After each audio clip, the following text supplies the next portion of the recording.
আপনি দলের অধিনায়ক, তো চ্যাম্পিয়ন হয়ে আসলে কেমন লাগছে? চ্যাম্পিয়ন হতে সবারই ভালো লাগে। চ্যাম্পিয়ন হলে তো অবশ্যই সবারই ভালো লাগছে। সবাই ভালো মুডে আছে।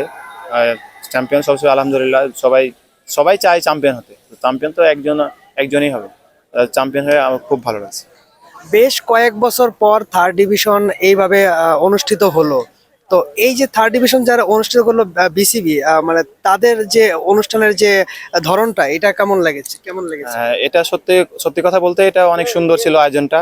আর মাঠগুলাও খুব সুন্দর ছিল, আম্পায়ার থেকে শুরু করে সবাই অনেক খুব ভালো ছিল।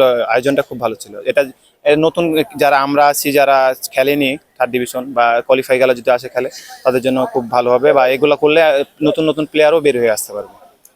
প্রত্যেকটা টুর্নামেন্টে দেখি যে আমরা যে অভিযোগ থাকে আম্পায়ার নিয়ে, এই আপনাদের যে টুর্নামেন্ট থার্ড ডিভিশন সম্পূর্ণ হলো, এই টুর্নামেন্ট আসলে আম্পায়ারের প্রতি সন্তুষ্ট কিনা আপনারা? জি, অবশ্যই। আমি ব্যক্তিগত বলতে বা আমার টিম বলতে আমরা কেউ আম্পায়ারের উপরে অখুশি না।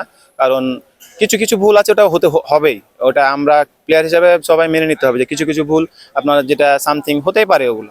কারণ আম্পায়ার আপনার ভুলের ঊর্ধ্বে না।